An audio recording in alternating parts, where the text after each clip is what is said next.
Fiscalía ha solicitado 24 meses de prisión preventiva contra el presidente de la Federación Peruana de Fútbol, Edwin Oviedo, por los presuntos delitos de homicidio y asociación ilícita.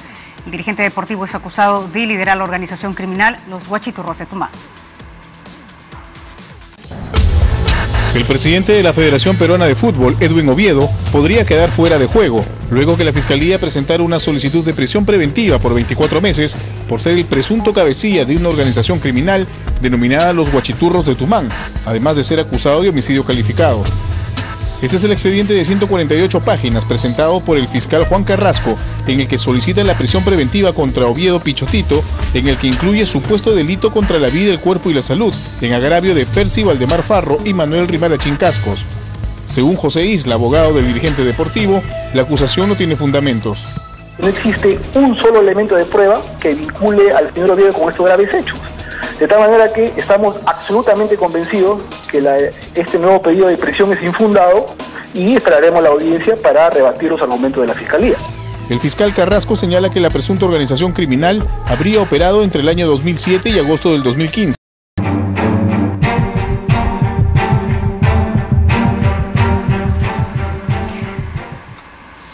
Ustedes ya lo están viendo en imágenes, el abogado Carlos Rivera de IDL se encuentra con nosotros para hablar del tema estrictamente legal, porque hay mucha opinión política con respecto de la solicitud de asilo del expresidente Alan García, pero hay un tema legal que se tiene que respetar y sobre el que se tiene que conocer al detalle para poder entender este contexto y por qué Uruguay finalmente ha admitido esta solicitud, la está evaluando, pero ha admitido esta solicitud de asilo diplomático. ¿Cómo está? Muy buenos días. Karina, buenos días. Gracias por la invitación. Gracias por acompañarnos. Comencemos por lo último que ha ocurrido, este documento que ya ha sido enviado por el gobierno peruano al gobierno uruguayo a través de sus cancillerías y que argumenta muy correctamente, según muchos especialistas, y hace precisiones acerca de por qué Alan García, entendemos, debería atender a la justicia peruana, en tanto eso no debería ser asilado, porque está inmerso en un caso de investigación de lavado de activos y de corrupción.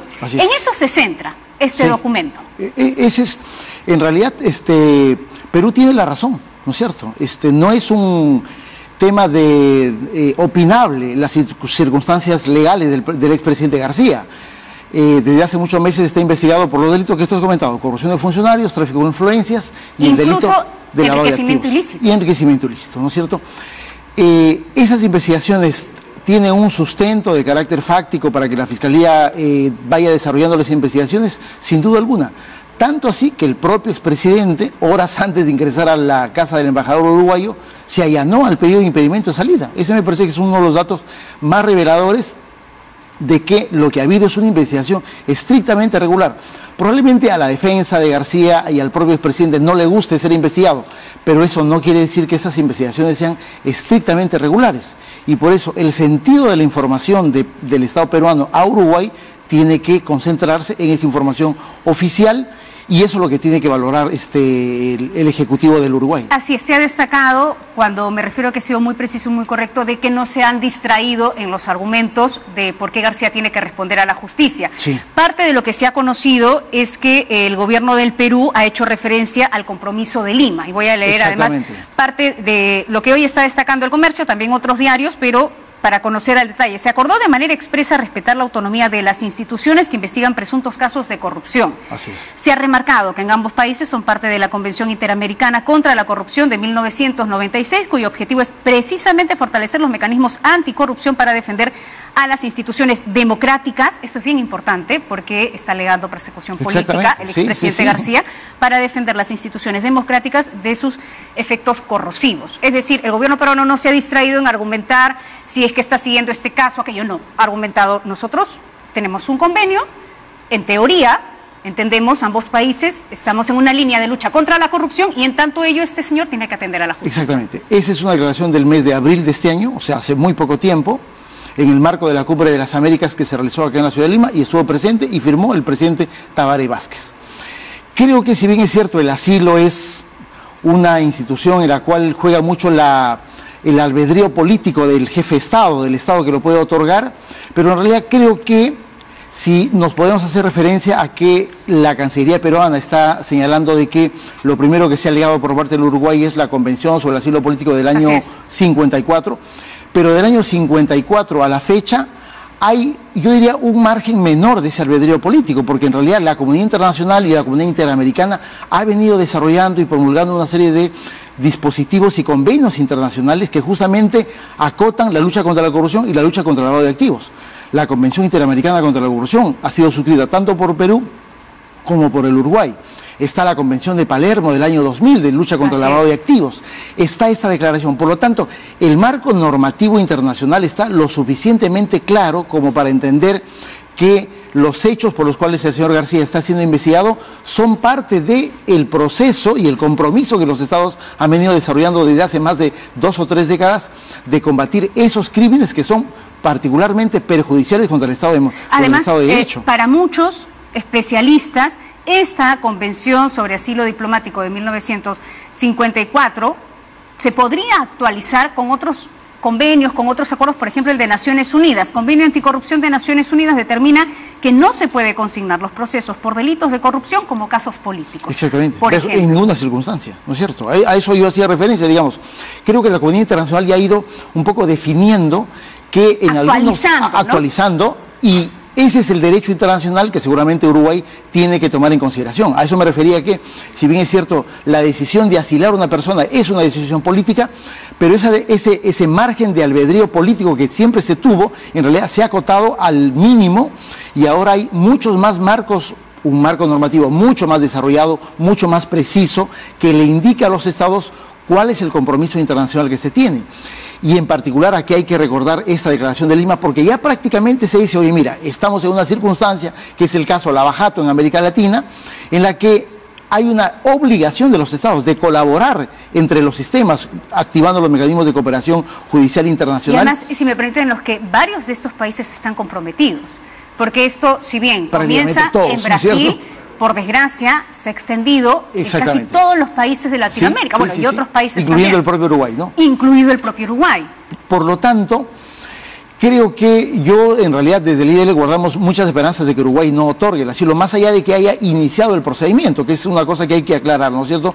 Uruguay ha iniciado el procedimiento, está a la espera de la nota informativa de Perú. Pero eso es una formalidad, ¿verdad? Es decir, que el Uruguay admita esta solicitud es nada más que una formalidad. No es ya de antemano una especie de antelación de que así es. Ayer escuché al expresidente Felipe Sanguinetti del Uruguay y él dice, oye, mira, en todos los casos en los que Uruguay ha sido reclamado para otorgar el asilo, se ha iniciado el procedimiento. ¿Eso significa que siempre se otorgó? Definitivamente no. Simplemente se está cumpliendo con un procedimiento y se estará a la espera de la información que tome o que remita el Estado peruano. Bueno, ya se ha hecho y por lo tanto Perú lo que está proporcionando son elementos absolutamente objetivos y verificables, ¿no es cierto?, de la actuación del sistema de justicia peruano sobre la persona de Alan García. Y respecto de eso, obviamente Uruguay, Perú no tiene que recordarle los convenios que Uruguay ha firmado, pero Uruguay tendrá que hacer referencia expresa a los compromisos internacionales que como Estado ha suscrito en lucha contra la corrupción, en lucha contra el lavado de activos, que es justamente aquellos hechos que están siendo materia de investigación. Ahora, ¿no se presenta un conflicto de intereses estando Uruguay también comprometido en investigaciones, no solamente de delitos de corrupción por este mismo caso? Por el caso Odebrecht, por las coimas. Y tomar una decisión con respecto, si me permite, a una solicitud de asilo de una persona que también está comprometida por esos mismos delitos. Mira, es que yo creo que la dimensión del caso Lavajato compromete a la mayoría de países de la región, incluyendo Uruguay, ¿no es cierto? País sobre el que se ha afirmado que ha sido una suerte de paraíso sobre el cual se ha desarrollado una triangulación para las operaciones básicamente financieras y bancarias para pagos de terceros, que ha sido parte de la estrategia central del caso Lavajato. Mira, te podría decir que sí eventualmente, pero en realidad aquí me parece que los estados tienen que abstraerse de la situación política, ¿no es cierto?, y tomar una decisión sobre la base de circunstancias estrictamente jurídicas o judiciales. Y me parece que sería muy contraproducente, no solamente para Perú, ¿no es cierto?, el hecho de que Uruguay pudiera otorgar un asilo político, más allá de que no tenga que expresar razones fundamentadas, pero no quiero imaginarme el daño que se generaría que se otorgue un asilo político, porque eso validaría todo ese discurso que se viene diciendo que aquí hay una persecución y que hay una violación casi sistemática del debido proceso en este tipo de investigaciones. Pero el daño no solamente sería para Perú, el daño sería para el conjunto de la región, porque el ejemplo sería, miren, el caso García, que es un caso de investigación regular a nivel del Ministerio Público, sobre el cual no hay ningún tipo de restricción o afectación a su propia libertad, ¿no es cierto?, es un caso que merece un asilo político. Y por lo tanto, la afectación que Uruguay puede terminar generando para el conjunto de la región es realmente significativa. Yo creo que el Estado uruguayo, que tiene una tradición absolutamente democrática, me parece que no se va a animar a hacer a cometer un despropósito de esta naturaleza. Y más allá de que se haya iniciado el procedimiento, yo me convencería de que Uruguay va a denegar el asilo. Y por lo tanto, ahí me parece que Perú tiene las de ganar en ese momento, ¿no? Alan García tiene que demostrar, más allá de esta solicitud y este argumento, tiene que demostrar que él es un perseguido político, ¿o eso no es parte de los requerimientos de esta solicitud? No, en realidad ya García ha planteado una solicitud, ¿no es cierto? Esta carta de 3 páginas que contiene elementos de información absolutamente falsos, ¿no es cierto?, en la mayoría del texto del documento. ¿Qué mecanismos de corroboración tendrá el Estado uruguayo? Mira, para comenzar, la información que de su propia embajada se tiene que enviar. Digamos, el embajador uruguayo no es una persona neutral en ese momento, es una persona que tiene que alimentar de información política, entre comillas, a su propio Estado. Y yo me imagino que el embajador uruguayo tendrá que dar cuenta de que en el Perú se están respetando las reglas de derecho. Es una democracia en crisis, como todas las democracias en América Latina, pero bajo ninguna circunstancia la embajada uruguaya en Lima podría aportar un elemento que acredite que hay un proceso de persecución. Y, por lo tanto, ya García ha lanzado su petición, ¿no es cierto?, se ha iniciado el procedimiento. Ya no tiene que hacer nada más. Ya no tiene que hacer nada más absolutamente, y le corresponde al Estado iniciar un proceso político de carácter diplomático con el Estado uruguayo. El paso fundamental y el instrumento fundamental es la información que se ha hecho llegar. Pero obviamente el Estado peruano tendrá que desarrollar una estrategia más política y diplomática para convencer a Uruguay que aquí no hay ningún tipo de proceso de persecución. Hay discrepancia con respecto al salvoconducto. Así. En caso finalmente se le otorgue a Alan García el asilo diplomático, en teoría, según lo que dice el protocolo del otorgamiento del asilo, el Perú tendría que otorgarle un salvoconducto para que él pueda retirarse de la residencia del embajador uruguayo, caminar sin absolutamente ninguna restricción, dirigirse si quisiera a un aeropuerto, a donde quisiera, para salir del país. Hay discrepancia, ¿por qué? Porque muchos señalan también que no, que esa es una prerrogativa de nuestro país. Sí. Y que nosotros, a partir de la decisión que haya tomado Uruguay, el Perú puede decidir que no salga del país y que se quede en la residencia del embajador uruguayo. Sí, yo coincido con esa posición, ¿no? O sea, primero porque no hay un plazo. ¿Pero no hay una obligación? No hay una obligación, desde mi punto de vista. Por 2 razones. Uno, para comenzar, no hay un plazo. No hay un plazo en el que Uruguay emita una decisión, ¿no es cierto? Y Uruguay se puede tomar todo el tiempo de la vida para poder resolver y decidir si se otorga o no otorga. Y en el caso, espero que eso no ocurra, en el caso de que Uruguay otorgue finalmente el asilo al expresidente García, bueno, tampoco hay un plazo para que Perú primero responda otorgando un salvoconducto, ¿no es cierto?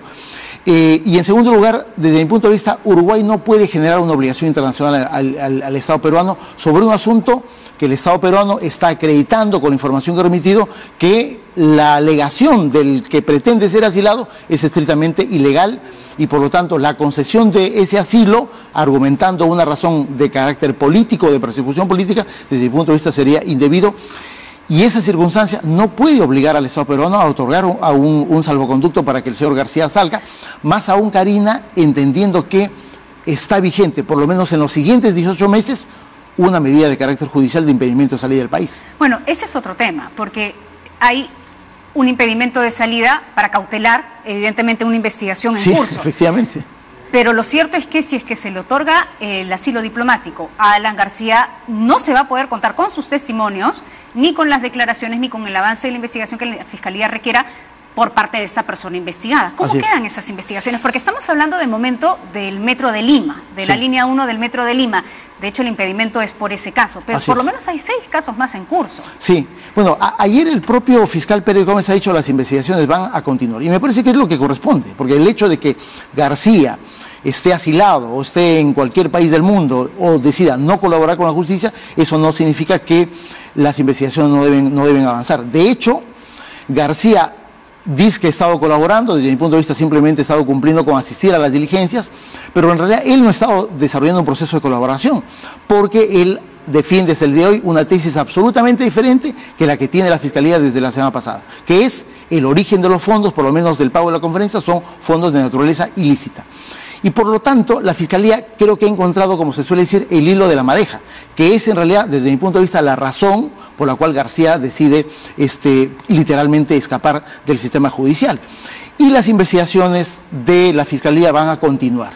Y continuarán, supongo que notificando y convocando a la defensa del expresidente García. Seguramente mientras no se tome una decisión sobre el tema del asilo, García no va a ser citado porque no resultaría, digamos, legítimo que eso ocurra, pero me parece que la Fiscalía, desde mi punto de vista, ahora básicamente tiene que desarrollar actos de investigación vinculados a corroborar esa información con la información del Brasil. ¿Cómo avanza legalmente? No hablamos estrictamente del plano legal. ¿Cómo avanzan estas investigaciones encontrando cierta responsabilidad en el expresidente García si es que es un asilado diplomático? No se le podría condenar. No, de hecho no se le podría condenar. De hecho, estamos en la etapa preliminar de la investigación. Por eso es que no hay ningún tipo de riesgo de que se pida una detención preventiva, porque estamos en una etapa estrictamente preliminar de la investigación. Y la Fiscalía sí puede avanzar, ¿no es cierto? Desde mi punto de vista, el hecho de que tenga ya ahora otra tesis de investigación respecto del origen de los fondos, eso determinará que seguramente se deba tomar muy probablemente una declaración a Espínola, se deba tomar una nueva declaración a los funcionarios de Odebrecht que autorizaron. De hecho, una declaración ampliatoria a Jorge Barata por las declaraciones que hace Carlos Nostra con respecto a estos 14 millones de la Fiscalía ya tiene un hilo de la madeja que va a conducir probablemente a una fuente ilegal de los recursos, que desde mi punto de vista no tenía hace algunos días atrás, y por lo tanto eso ha determinado una reprogramación de la declaración de García del último jueves, una ampliación de las investigaciones, porque la Fiscalía se encuentra con otro objeto de investigación, o con un objeto mucho más claro de investigación, ¿no es cierto? Y por lo tanto eso va a determinar innumerables actos de investigación que desde mi punto de vista básicamente están en el Brasil, y desde mi punto de vista también la información que va a provenir de Brasil seguramente va a corroborar este estado de información preliminar con el que ahora contamos, ¿no? Usted ha señalado que en su opinión el gobierno de Uruguay no le va a otorgar el asilo a Alan García, o por lo menos que confía en que no sea así. En caso ocurra eso, ya hay una demostrada intención del expresidente de eludir a la justicia. Porque, es una evasión a la justicia, ¿no? Porque evidentemente ha solicitado el asilo. ¿Cómo queda la situación de Alan García con respecto a una posible orden de prisión preventiva? Por ejemplo, es algo que se puede elaborar en el corto plazo, porque entendemos que hay un precedente del TC con el caso Humala Heredia que más bien incluye una serie de requisitos. Sí, un estándar muy elevado. Estándares muy elevados, casi un minijuicio para poder determinar esta prisión preventiva. Igualmente el señor García tendría libre tránsito en nuestro país y con ello no salir del país, por lo menos no legalmente, pero miren lo que hizo en Nostroza. Así es. Pero podría también encontrarse no habido, poniéndonos en ese escenario. Sí, mira, yo creo que la Fiscalía tiene que resolver de manera fundamental, más allá de que tenga ya en sus manos, ¿no es cierto?, la acreditación de un peligro de fuga. Indudablemente García está huyendo del sistema judicial, alegando una razón que no existe, y además quebrando un principio de lealtad procesal con la investigación, porque horas antes de ingresar a la casa del embajador, él dijo que se allanaba al pedido de impedimento de salida, y ahora después está literalmente huyendo. Desde mi punto de vista, la tarea que en ese momento tiene la Fiscalía es justamente acreditar ese primer supuesto de la prisión preventiva, que es la existencia de vínculos graves y fundados con la comisión del hecho delictivo. Creo que sería un error de parte del Ministerio Público lanzar un pedido de prisión preventiva mientras no tenga una acreditación, ¿no es cierto?, con elementos de convicción suficientes y fuertes de que hay la comisión de un hecho de naturaleza delictiva. Si la Fiscalía cumple con ese objetivo, me parece que simplemente le quedará esperar una decisión definitiva, última, en el caso del asilo, y en el caso de que no se otorgue, si ese es el tiempo tratando de comparar contemporáneamente, ¿no?, el procedimiento del asilo por un lado y el avance de las investigaciones, yo creo que la Fiscalía tendría ganado una petición de prisión preventiva en algún momento, ¿no? No quiero despedirme de usted sin hacerle una consulta, le voy a robar unos minutitos a mi productor.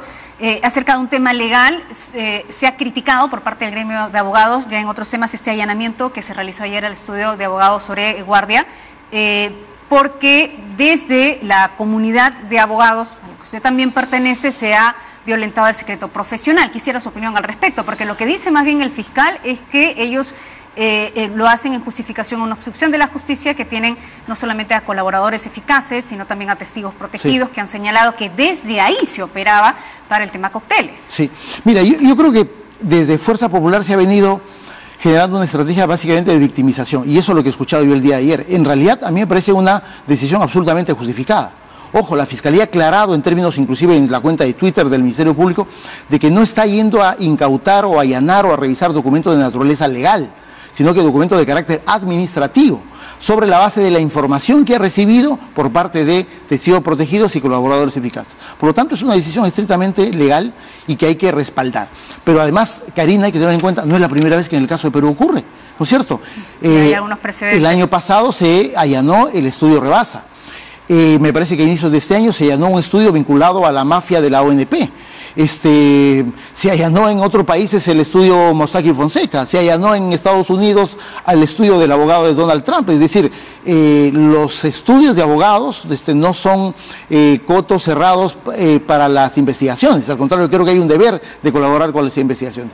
Y en este caso creo que la Fiscalía sí tiene elementos lo suficientemente importantes como para haber tomado la decisión que el día de ayer se ha tomado. Capaz a algunos no les ha gustado, pero desde mi punto de vista es una decisión estrictamente legal. Bueno, siempre que se ingrese a revisar documentación que los podría comprometer, desde ya es una situación. Sí, además se ha recibido incómoda, que ¿no? Exactamente, ¿no? De que lo que se ha venido escuchando en la audiencia de prisión preventiva es que ha habido un proceso de adiestramiento a algunos testigos justamente para ir declarando en un sentido de lo que la Fiscalía... Para proteger esos testimonios. Exactamente, de lo que la Fiscalía consideró que era una pieza importante de la perturbación de la actividad probatoria, ¿no? Muchas gracias por haber estado con nosotros, Carlos Rivera de IDL, conversando acerca de la situación que está enfrentando ahora mismo el expresidente Alan García con esta solicitud de asilo diplomático. Son las 8:10. Vamos con información.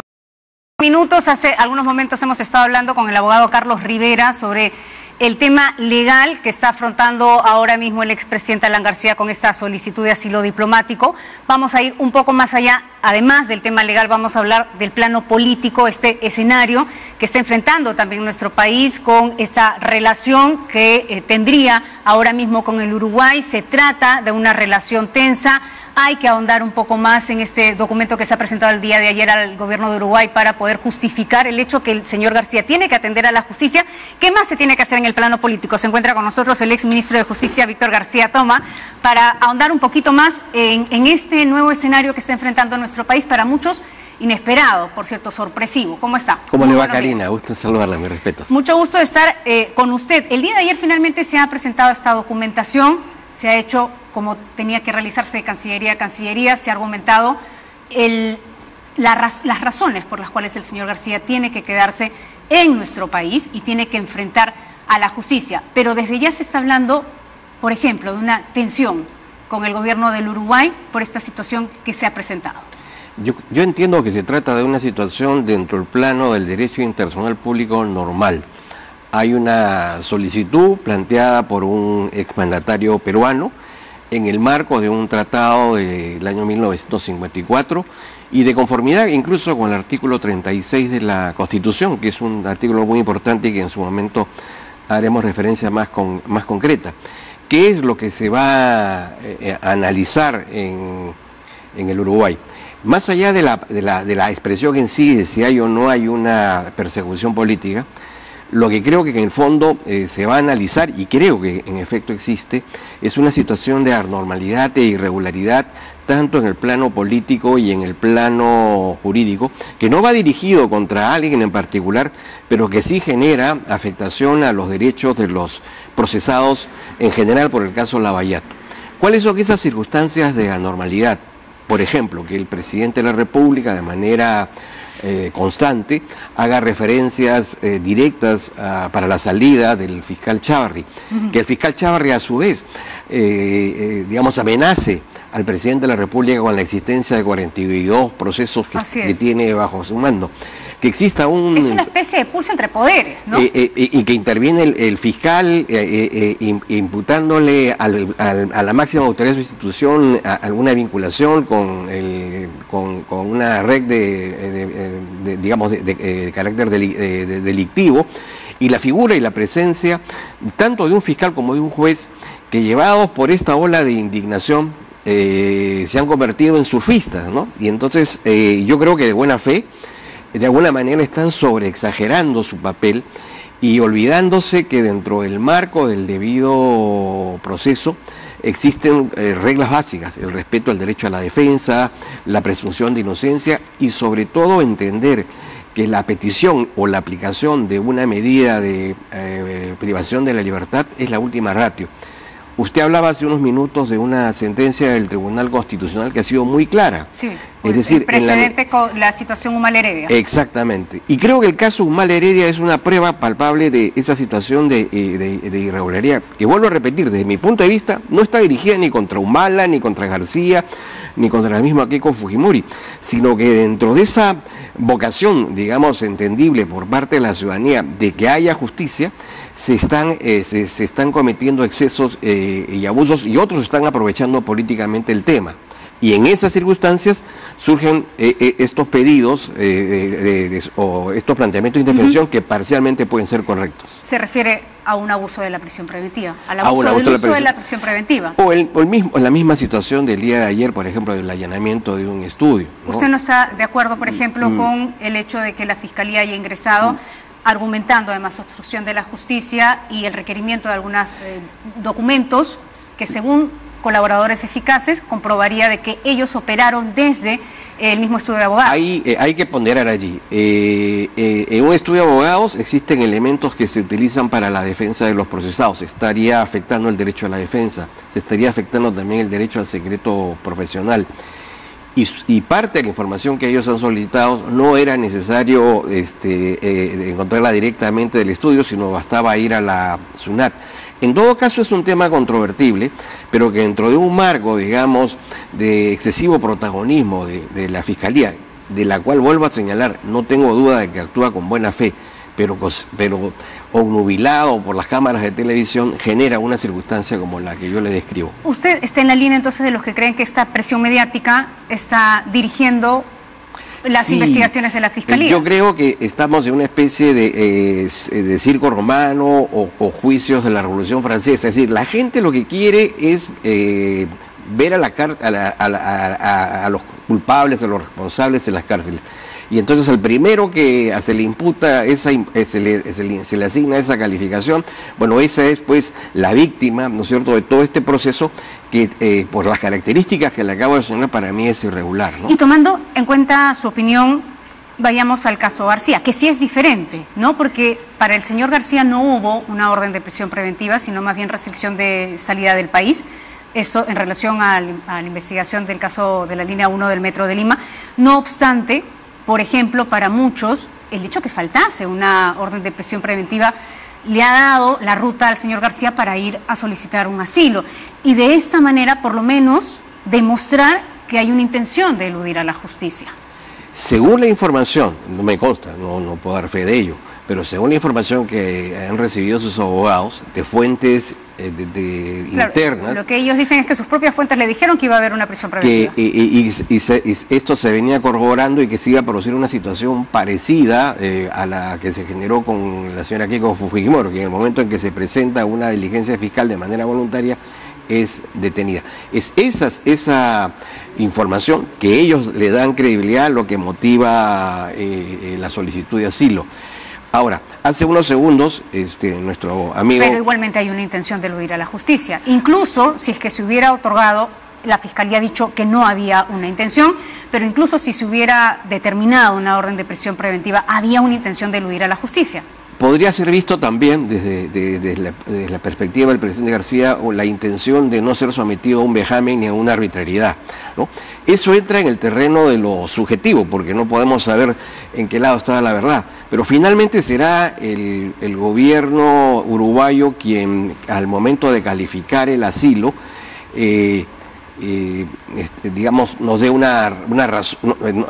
tome una determinación. Y yo creo que deberíamos estar confiados en el caso del Uruguay, porque es un país de profundas tradiciones democráticas, con una convocación por los derechos fundamentales, y es un país que siempre se ha comportado de manera sobria y racional, y en consecuencia la decisión que tome, entiendo,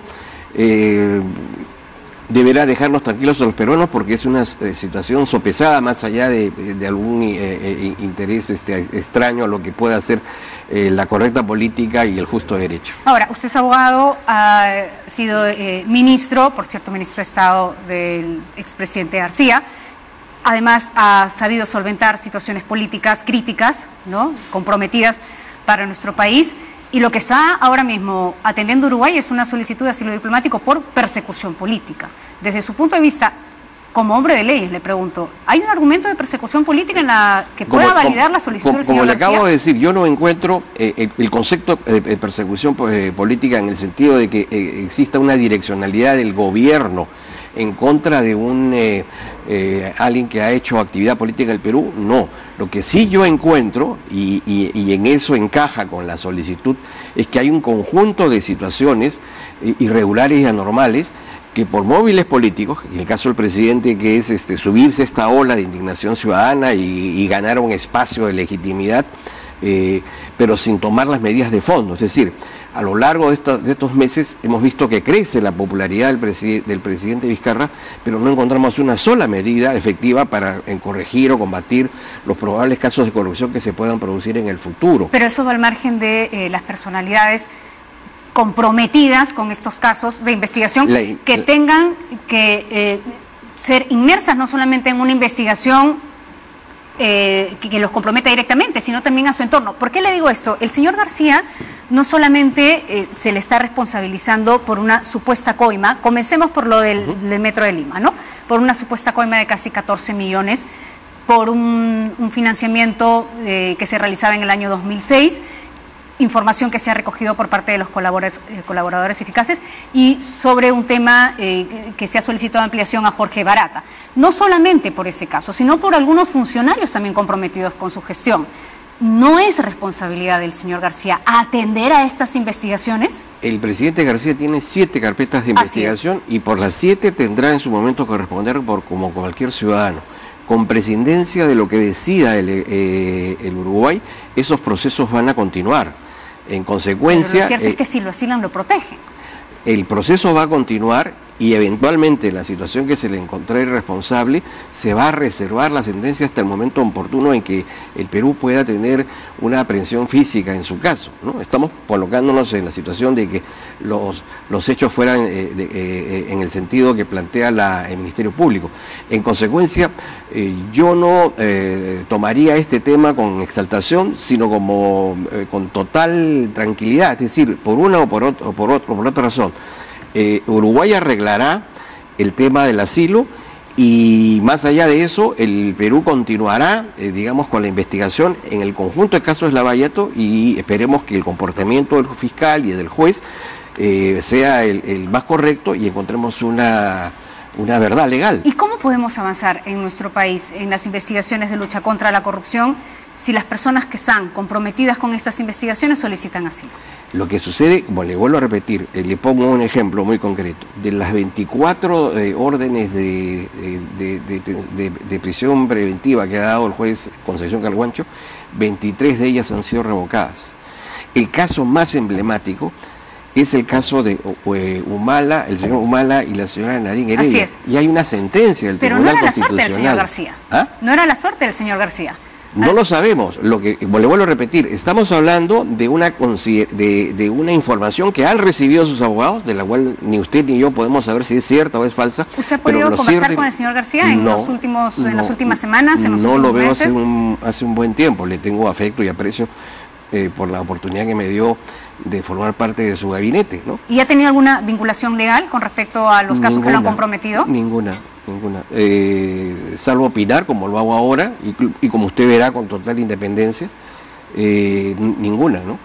El señor Alan Wagner, el canciller Alan Wagner, ha declarado en las últimas horas que él lamenta la situación que está atravesando el señor García, pero en el sentido de que no haya atendido a la justicia, que lamenta... Esa es una opinión importante por provenir de alguien que tiene ascendencia, ¿no? Que tiene una cercanía. Claro, pero también hay otras expresiones. Lo importante es que estas opiniones se produzcan justamente en el tono que plantea el señor Wagner, sin calificaciones, sin agravios, sin insultos, y que puedan, digamos, permitir al país, digamos, pasar este tránsito de una manera serena. El caso Lavallato debe continuar, debe terminar, pero el país debe seguir caminando, ¿no? ¿Usted cómo califica la decisión del señor García? En la misma línea de la apreciación del señor Wagner, ¿no? Porque usted también ha sido parte del entorno del gobierno. Como le digo, coincido con el señor Wagner de que no hay persecución política, pero yo sí creo que existe en el país un conjunto de situaciones anormales e irregulares que provienen de parte de los sectores políticos y los sectores judiciales, y que no se basan en el hecho de, digamos, de perjudicar a alguien en particular, sino que por la naturaleza, el comportamiento de las cosas hacen de que haya indefensión, no solo para García, sino incluso para los demás procesados en el caso Lavallato, que no por el hecho de ser procesados o investigados dejan de merecer el derecho a tener, digamos, el debido proceso, ¿no? Si bien toda persona es inocente hasta que se demuestre lo contrario, lo cierto es que el señor García se ha negado la misma posibilidad de demostrar su inocencia, no enfrentar a la justicia directamente. Hasta donde tengo entendido, las 47 veces en que fue solicitada su presencia asistió. Lo que ha modificado su conducta, según sus abogados, es esta información en la que se estaría produciendo lo que ellos califican una celada, la misma que según ellos es la que se hizo con Keiko Fujimori. Eso no lo sé yo, no lo sabe usted, eso tendrá que ser calificado por el gobierno uruguayo, y lo que ellos califiquen será aceptado. Algo que me parece importante y que dijo nuestro amigo Carlos Rivera y que no es correcto, es en lo que se refiere a la actitud o al comportamiento que podría asumir el Perú en torno a la calificación que haga el Uruguay. Con respecto al salvoconducto. Sí, exactamente. Porque hay discrepancias con respecto a eso. Quienes señalan que es una prerrogativa del país, de territorio del que está solicitando asilo, el otorgar o no el salvoconducto, y quienes dicen que no, que más bien la convención obliga a ese país, a una vez otorgado el asilo, brindarle el salvoconducto. Me parece que todas esas versiones son equivocadas, porque el mandato de la Constitución es expreso, y se lo voy a leer. Artículo 36, asilo político, dice: el Estado reconoce el asilo político, acepta la calificación del asilado que otorga el gobierno asilante. Y más aún tiene otro párrafo más importante todavía. En caso de expulsión, o sea, en caso que no le admitan el asilo, no lo entrega al país cuyo gobierno lo solicita o lo persigue. En caso de expulsión, en caso no le otorga el asilo. O sea, si existe una calificación positiva, el Estado peruano está obligado a aceptarla. Eso es lo que dice la Constitución, el artículo 36. Bueno, también es necesario porque las formalidades en temas diplomáticos son muy importantes. Uruguay admite la solicitud de asilo, pero eso no está obligado. No está obligado, efectivamente, a otorgarle el asilo, ni tampoco a dar las explicaciones de por qué no está otorgando ese asilo. Y yo que deberíamos tener confianza en lo que decida Uruguay, porque usted y yo sabemos que es un país de gente serena, de gente prudente. El primer mandatario de su país es un hombre de una conducta intachable, y tiene una tradición democrática. En consecuencia, lo que decida será pues lo que ellos entienden como que es correcto, ¿no? Ahora, no hay una afinidad además política entre García y el Frente Amplio, ¿no? Por el contrario. No obstante, lo que usted ha mencionado con respecto al artículo 3 de esta ya de la Convención sobre asilo diplomático, señala: no es lícito conceder asilo a personas que al tiempo de solicitarlo se encuentren inculpadas o procesadas en forma ante tribunales ordinarios competentes y por delitos comunes, o estén condenados por tales delitos. Bueno, en este caso, el expresidente García sí está inmerso en una investigación. ¿Cómo se interpreta este término? Está en una investigación preliminar, pero no está procesado ni está inculpado. Pero en el supuesto que no se dé esa circunstancia, será rechazada el asilo y aquí concluye el problema, ¿no? El gobierno peruano, en el documento presentado el día de ayer, hace referencia al compromiso de Lima. Se acordó de manera expresa respetar autonomía de instituciones que investigan presuntos casos de corrupción. Le pregunto, ya no al abogado, sino al político, ¿cómo quedaría y qué precedente marcaría para el Uruguay el brindarle, en caso le brinde asilo diplomático a Alan García, que además está inmerso en una investigación por corrupción, cuando se firmó y cuando es parte de este acuerdo? Esos documentos son un insumo importante para la decisión que adopte el Uruguay, ¿no? El Uruguay no puede, digamos, perder prestigio internacional si va a otorgar un asilo que fuera inconducente. Por esas razones yo creo que debemos mirar con serenidad el tema de la posición que asume el Uruguay. No va a actuar a tientas ni a locas, va a mensurar la información que ha recibido el propio solicitante, la información que ha recibido el gobierno y los textos que ha firmado, y sobre esa base tomará una decisión. Tendrá que valorar qué decisión. Bueno, lo que sabemos de momento, porque es lo único que se sabe, es que no hay un término, no hay un tiempo establecido para que Uruguay responda a esta solicitud de asilo, ni tampoco para que responda al gobierno del Perú, porque todas estas comunicaciones se hacen a través de Cancillería. Es decir, nosotros nos vamos a enterar solamente porque la Cancillería de Uruguay otorgó información a la Cancillería de Perú. Así que, mientras tanto eso, el señor García puede permanecer en la residencia un tiempo indeterminado. Digamos, dentro de las reglas del derecho penal público, está bajo las atenciones de hospedaje por parte del gobierno uruguayo hasta que tome la decisión. Bueno, muy bien. Muchas gracias por habernos acompañado. Víctor García Tomé, exministro de Justicia, por cierto, del gobierno aprista y del gobierno de Alan García, hablando sobre la situación que está enfrentando el expresidente.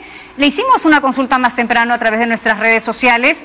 Tiene relación, evidentemente, con la situación del expresidente García. ¿Creía usted que el gobierno de Uruguay aceptará o no aceptará ese pedido de asilo que ha presentado Alan García, quien ha denunciado, ha argumentado ser víctima de persecución política? Así han estado los resultados. Voy a pedirle a mi producción que me retire el banner porque si no, no lo puedo leer desde aquí. Ahí está. 48% dice que sí. Está muy cerquita estas respuestas. 52% dice que no. Hay 1.491 votos hasta el momento. Como siempre, le agradecemos por participar. Vamos a estar compartiendo estos resultados a lo largo de la jornada informativa de Canal N. A lo mejor también se lo compartimos mañana porque la pregunta incluso a veces queda durante todo el día. Pero bueno, casi que está mitad la observación que hace la ciudadanía con respecto a la solicitud de asilo del expresidente García. Son las 8:33. Vamos a hacer una pausa, regresamos.